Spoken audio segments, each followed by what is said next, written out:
Here.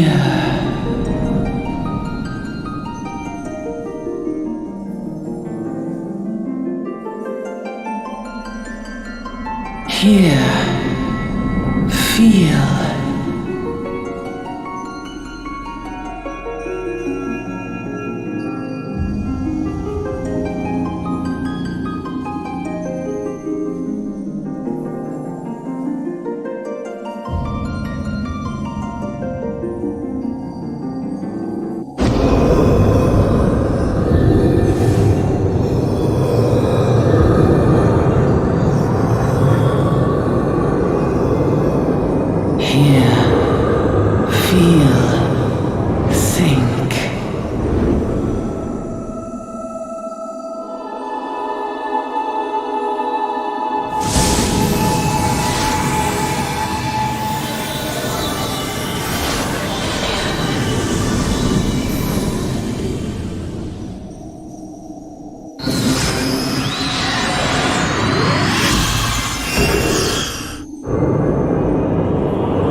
Hello, I'm Dit and welcome to the new tutorial.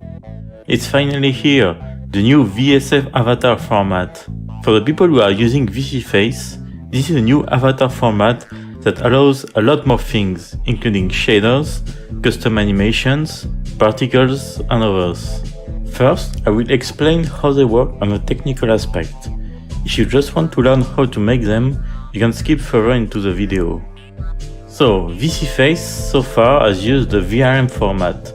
This is a format created specifically for humanoid characters to be used in VR program, although it can apply to any other. The format is open source and was designed to be used on any engine. While there is an official plugin to use VRM into Unity called UniVRM, the format can be applied to other engines. For instance, it is possible to use VRM in Unreal Engine.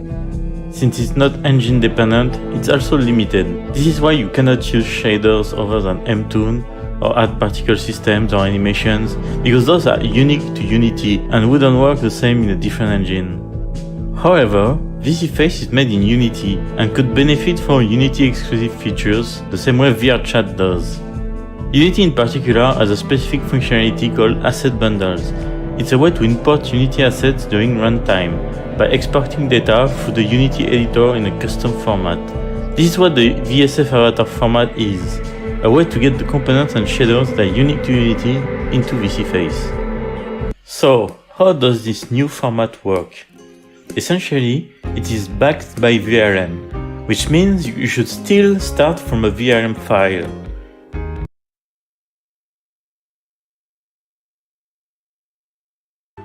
Greetings, my fellow citizens. Glad to see you guys once again.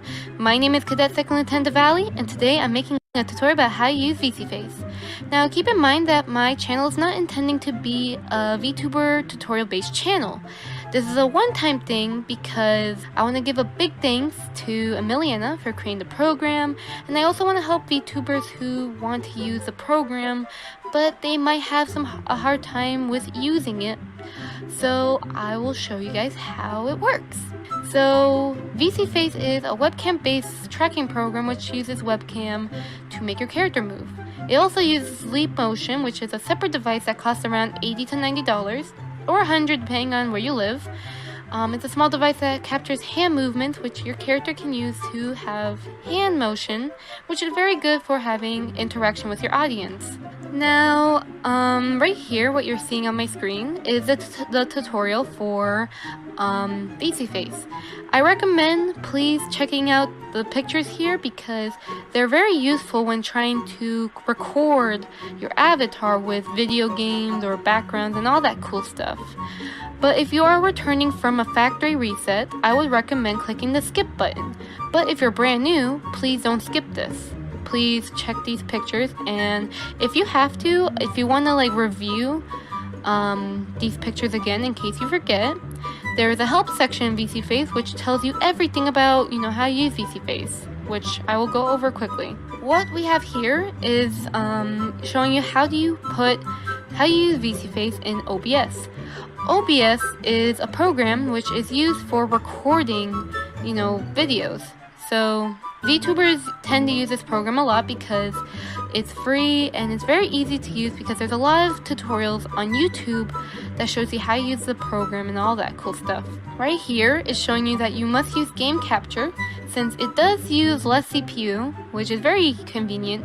It uses game capture and you're going to set to these following settings so that way you can be able to use VCFace, and also make sure that every time you open up OBS Studio you can always have the VCFace settings ready so you're ready to start recording again. Now right here you have the transparency because VCFace uses transparency on their program. The reason why they use transparency is because there's a couple of models that might have the color green on them, and you don't want green screen to mess up your colors. So Emiliana uses transparency on the program, so that way you guys can be able to have a very good looking avatar without any weird rendering issues. So here's the following settings for that. And you also don't want your mouse to be over your model either. So you know, we want to make sure we all look very presentable. Now right here, there is a little button which will be used to enable transparency. It is very small, so do keep in mind to always remember that this button exists, because sometimes there's some VTubers that might forget about this button. Now there are some VTubers that might crop out this button,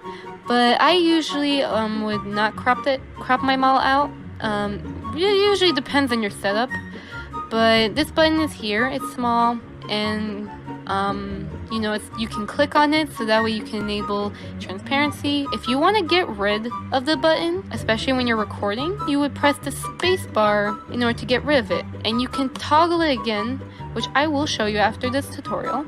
This little mini tutorial she has, and I'll show you how it would look like. Now, the reset. Now, there's a couple of times where you might be doing tracking, and you might notice that your model is in a weird position. There is a button called reset position, which basically helps reset your position, so that way it's in the correct, you know, it's basically mapped properly to your head. So instead of having this weird head movement, you know, that weird head tilt, you can straighten yourself out, so that way you are good to go and you're not bugging out. The reset. Now right here, let's say you're streaming and you need to reset your avatar. You know, your avatar is having a weird position, and you're streaming and you're playing a game and you notice that your avatar is, you know, in a weird position. You can set a hotkey. I set mine to Control-Shift-P, but you can set to anything else if you like. But I use Control-Shift-P for position, which you can use to reset your avatar, you know, during your recording. Very useful for streaming and recording in general. Now the camera. A lot of people were wondering about how do you move your model. Well, you actually move your model by the camera. This is with using the mouse, and I will of course go over this. So of course, you would use the Alt key. You'll hold your Alt key, and you're going to be using your left click, your middle mouse, and your right click for panning and rotating. There's also an alternative button with Control,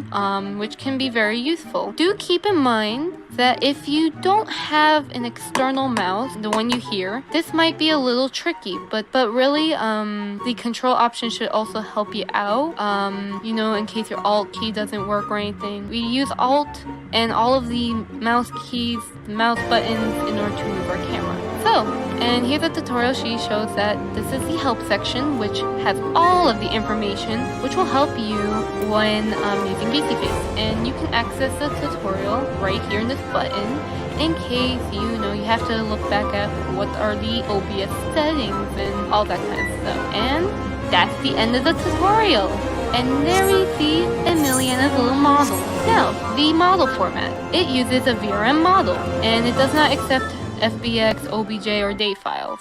So do keep in mind, if you are wondering how to get a VRM model, you can use the following VRM character creation program, like Vroid, Cecil Henshin, Hitogada, and Vikatsu. There are other programs that do character creation, but those are the main programs used for VRM model creation. Although be aware that Hitogada doesn't export VRM, since they have their own webcam tracking program. They use PMX, but you can still convert the PMX into VRM using the UniVRM plugin, which I will send a link to. You can also use it to also make an FBX model into UniVRM. Well, for PMX models, you do have to use more plugins, which I will send a video about how to convert PMX to UniVRM. Now, let's click on Avatar, and I will add my avatar. And you see here, there's my avatar, and you click on it, and there you go. You have all the information here. Now, do keep in mind, if this is from the character creation program, like if you're using Vroid, you don't have to worry about the licensing, because you basically practically own the model. But if you're using something like Vikatsu, you might want to check the character licensing, the document that they have on their website, because I think they had some restrictions on their models. So I would recommend checking them out. I'm not sure, but I would recommend checking out the licensing on all these programs and their models. Very important. If you made them all yourself, you don't have to worry about it. And in my case, I made them all myself using Blender. I'm able to do whatever the heck I want with the model. Let's see. So let's start off with your camera. So this is what you're going to be using for your webcam. In my case, I will be using the HD camera. Now, if you have these extra cameras here, you don't have to worry about them. Just focus on what is your actual webcam. which my case will be HD camera. If by any chance, there are some cases where you might run into some issues with VisiFace where you have to use something called the run bat file. It's on the website, so right here highlighted in blue, that's the website for VisiFace, and it'll tell you about how to use run bat, which is very useful when you're trying to troubleshoot some things. So basically, in the website it'll explain about how to use it. I'm not going to really go over it too much, but it's very useful in case you have some issues with VisiFace on tracking. So let's go on with choosing HD webcam. Just in the recent version of VisiFace, there is something called recommended settings. So you click on here and it'll say proceed. Now, it's going to take a while for me, but I've already know what specs I should use. But you can click OK to find out what type of settings are best recommended for your computer. And it'll tell you, on these certain tracking quality, it'll tell you what FPS it'll give you. I would recommend taking a look. If you have to, take a screenshot of it so you can remember. But in my case, I already know what to use. Now, for the camera defaults, you can use camera defaults, but I'll put it to this settings, but you can also put it to default. I'll set my FPS to 30 and I'll leave mine to high quality. If by any chance you have a potato computer, you might want to reduce the quality. There is also toaster mode, which yes, if you have a really, really old computer, toaster mode will be best. The problem is that you won't be able to have the cool tracking capabilities, but you can still be able to be a VTuber thanks to this little setting right here. But in my case, I'm able to use high quality. Now we can set up a microphone, which I will be using my snowball microphone to be able to capture my lip sync, which I'm actually doing on my character right now. I'm using my snowball microphone to capture my mouth movements. And if you by any chance you speak in a different language, there's this little drop down menu right here, which will show you about the different languages.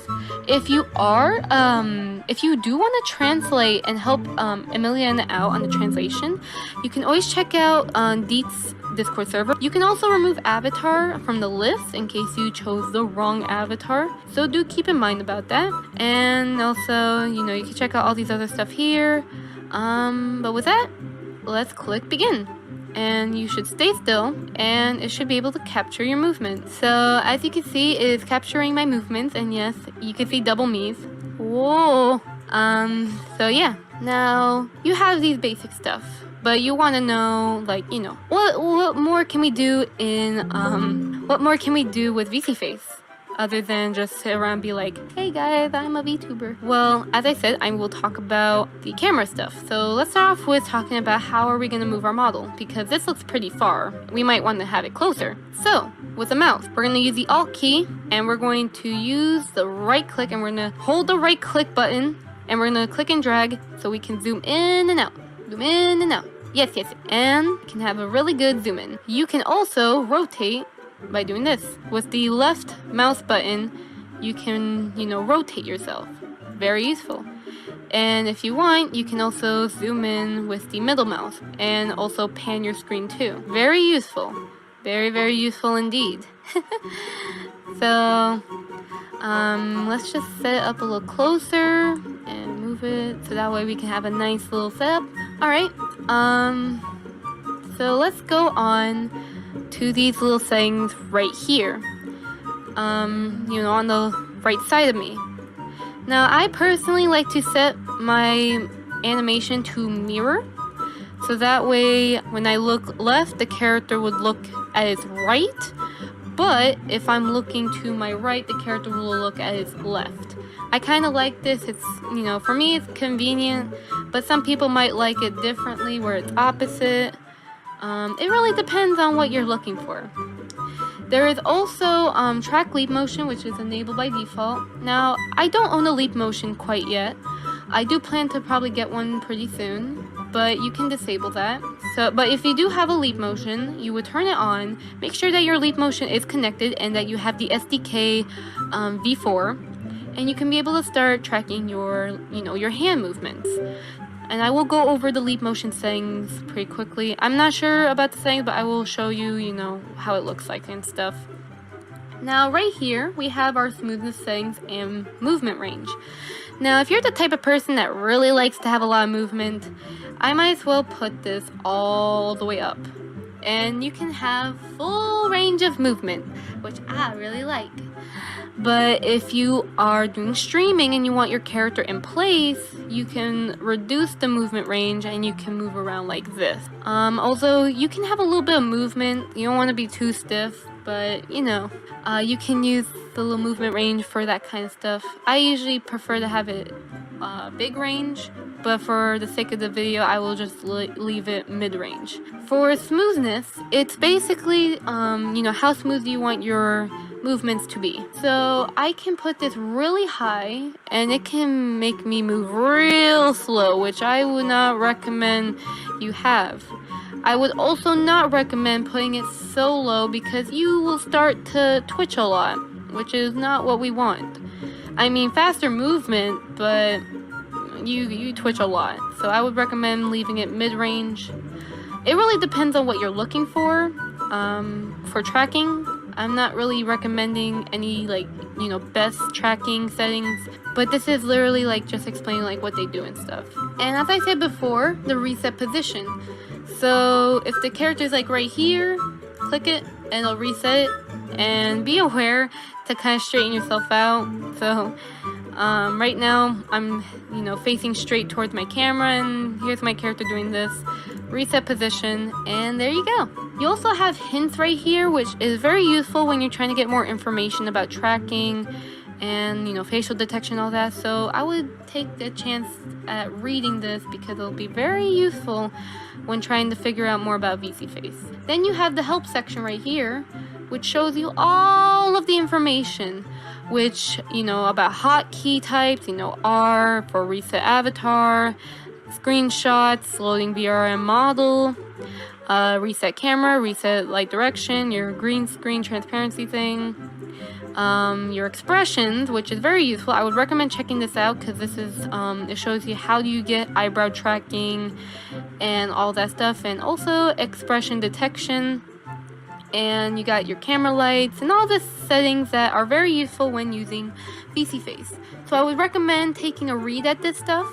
But I will go over most of this stuff just for you guys. Right here, we're going to click on settings, and you got all of these settings right here. So as I said, if you have a leap motion, you can click on leap motion settings, and right here, once you have your leap motion activated, you can mess around with all these settings, for hand movements and your rotations, your scaling, and all that cool stuff. I'm not going to go too in depth on it, but for the sake of this, I do not own one, so we'll skip that. But just know that there are settings for you to play around with if you want to basically have good leap motion hand tracking. Now you have your effects settings right here, which is very useful if you want to have, some fun effects. And here I am red. You can change it white, and yes, you can set up to look something like this and all that stuff, and you can play around with your colors, have a warm temperature and all that stuff. Basically play around with this, and even have ambient occlusion if you want to have some more shadows. And there's always some warning signs on the effects that'll let you know about what would happen if you encounter this issue and all that cool stuff. But for now, I will disable the effects, but you can play around with it. There's also a new little effect called halftone, which gives you a comic look, a manga look thing, so you can mess around with it and you can look as if you were in a manga. So yes, or comic book, either. So yeah, let's start with your light settings. Light settings, you can use it to kind of darken or brighten up your shadows if you like, or you can change colors of your your character if you like, all that cool stuff. And even ambient, which is also useful. If you are using standard shader on VRM models, you can be able to use it to help you with getting a very nice standard shader look. But most people would would recommend Mtune since it's, it's very nice looking and it's very easy to use, and it's compatible with most VRM programs, so I would recommend using Mtune. Expression settings, I have a ton of expressions. You probably may not have a lot of expressions like this, but here you can be able to set up, what expressions you want with your model, and hotkey base. So by default, VCFace sets your, the main VRM shape keys as Control Shift F1 or 2. I usually use my numpad, but sometimes depending on the game, I might use Control Shift. So for example, Control Shift F2, Control Shift F3, Control Shift F4, and all that cool stuff. And yes, you would notice that there are some blinking issues with your model. Yes, it's gonna happen. I will show you how to fix it.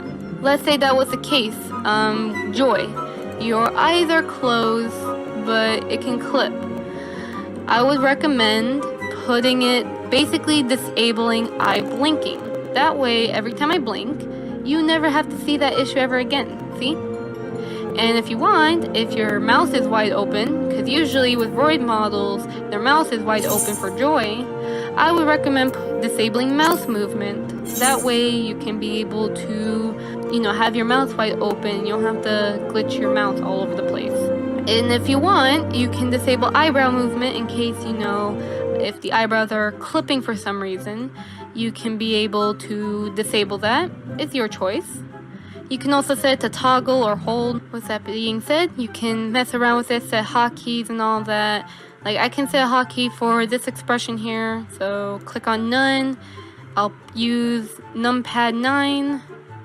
Click OK. And I can be able to enable my extra expressions. Hey, what's up? So yeah. We're gonna get into general settings, which is the big stuff in VCFace. The big stuff. Right here, you can play around with all of these things. So you can have auto blink in case you have if you have tracking issues, or if you prefer to record and have your glasses on, I would recommend leaving it to auto blink. Now I also have glasses myself, but I usually do tracking because I always take off my glasses. But if you want to keep your glasses on, you can always set it to auto blink. You can also set the sensitivity. You can have linked blink, which is very recommended because if you disable this, it will track individual eyes. So you can have a wink in VCFace, but it can look pretty derpy. Like I can be like halfway and that could look pretty weird. So yeah, I would recommend leaving it to link eye blinks. And you can also set up the audio lip sync. If you want to disable it by any chance, you can go ahead and set a hotkey. And you can also, if by any chance your lip sync isn't working, I would always leave this option on. Always use full lip sync animation, since that will help you out with your lip sync. Also hybrid mouse lip sync. I always use this. So whenever I talk, it's using the microphone. But if I'm not talking, I would change it to mouse tracking. So I can stop talking and I can open my mouse like this. See? So it's very useful. It's very useful to have that type of option enabled. You can also mirror image if you like with transparency. I don't really like this option, but there are some cases where some people would use this option, so it really depends on the person. I personally don't use it, but some people probably would want that. And camera position, default position, right here, if you by any chance don't like having this be your default and you want this to be your default, this option will let you set up basically your default camera. I would set mine to custom.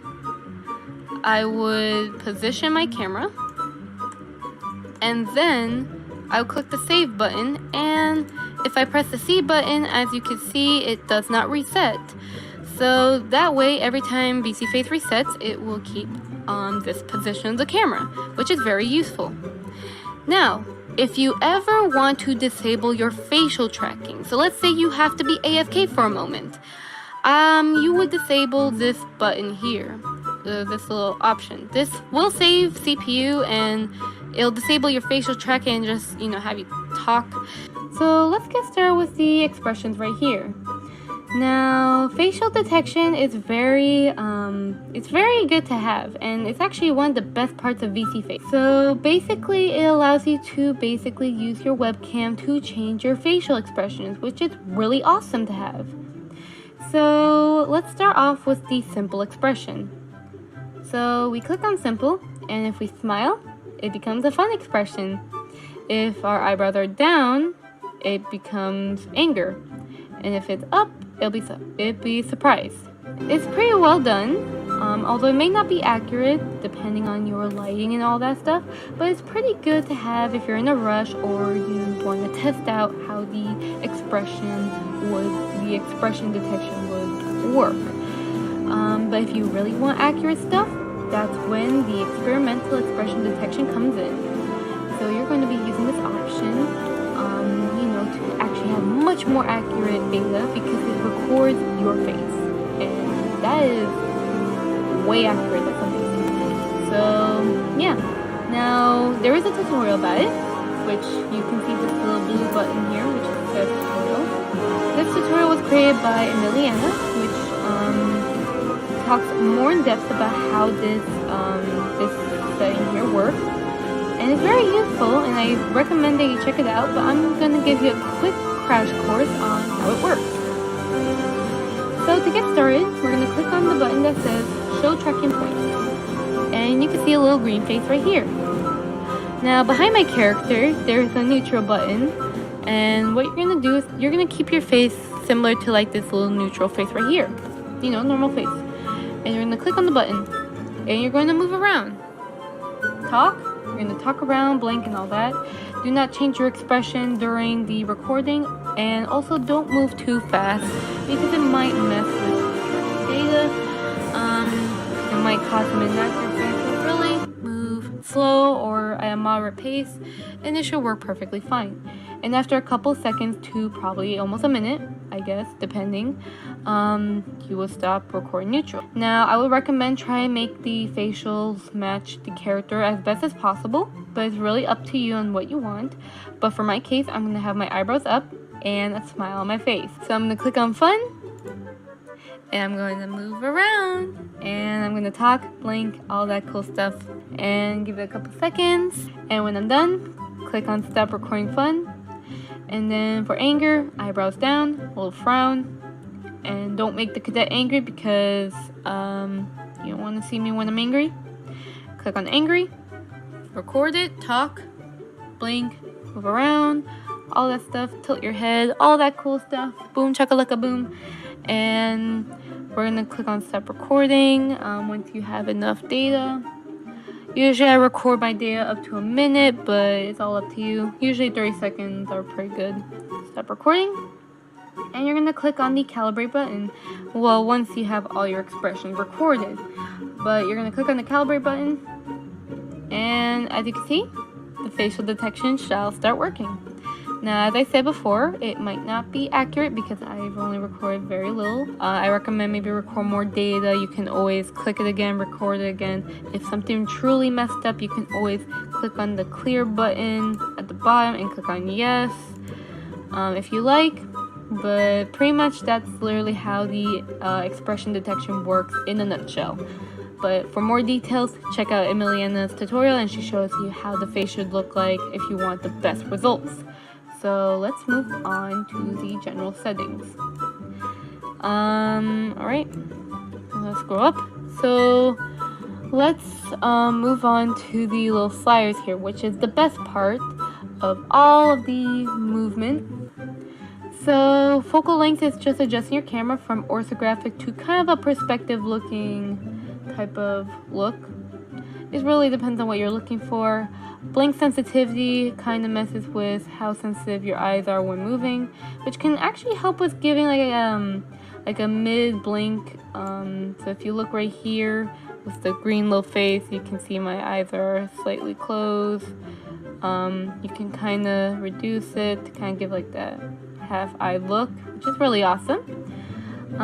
But that's why, if you want that, go ahead. If you want to put it all the way up so it's harder to mess with the blink, go ahead. Blink smoothness, adjust the smoothness of the blink, depends on what you like on that. Look down threshold, if you are an artist that would use a drawing tablet on your art streams and you're looking down a lot, this is very useful for you guys because you can set the while looking down option to auto blink, and you can set the threshold just a little bit high so that way when you're looking down, it enables the auto blink or the less sensitive blink, which is really useful if you're looking down a lot and you need correct eye blinking movements. So gaze strength, that is where your eye tracking will happen. I would set to the max, so that way if I look left and right,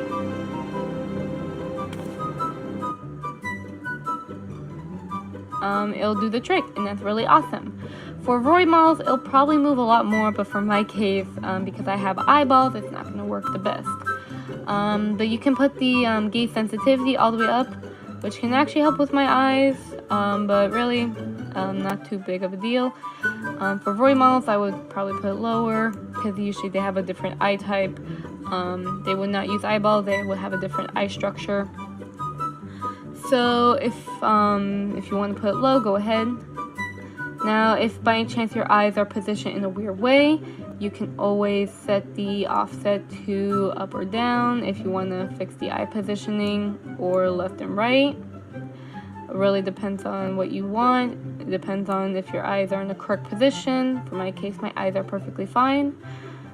Eyebrow strength is to enable the eyebrow tracking. If for eyebrow sensitivity, it can create more movement with the eyebrows. But if you want less movement, you can always decrease it, which is if you want less eyebrow movement, or if you want very little or a lot, it really depends on you. Eyebrow offset, if your eyebrows are clipping, you can always position them in a certain place so that way you don't have to deal with weird clipping issues. Lip sync smoothing, if you put it to the max, your mouth will stop moving, but if you put it all the way down, you start getting this weird fast talking right here, which can actually give some sort of 2D effect, which is really awesome. But you know, it depends on what you're looking for in the style, you know, all that cool stuff. Lip sync audio overdrive gain, that is usually used on quiet microphones. For my case, I don't really need it because my microphone is pretty loud. But if you have a very quiet microphone, you might want to increase this a little higher. For my case, it's really no difference. It's to help out with the microphone. But let's skip that. Let's move on. Mouse sensitivity pretty much helps with mainly like the facial tracking part, where if I were to open my mouth slightly, it actually moves it a little bit more. So very slight mouth movements, this will really help. So watch this.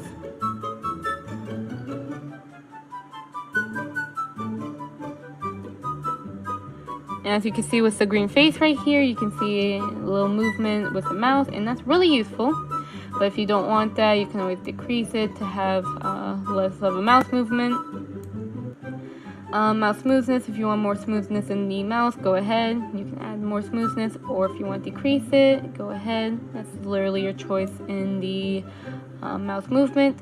Now, if by any chance you're experiencing any clipping with your mouth, like your teeth are popping out of your chin and all that, and some weird stuff, you might want to reduce the slider right here, the mouth size reduction. I usually put mine a little bit high, somewhere around that. I do have chin movement, but because they're not really a big amount of movement, I would definitely need the setting. For the arm angle, this is something really fun that some VTubers like, you know, kind of like to have like a little flapping arm thing, but really it's kind of like to have a nice arm position when you're, you know, tracking or streaming and all that. So it's really useful.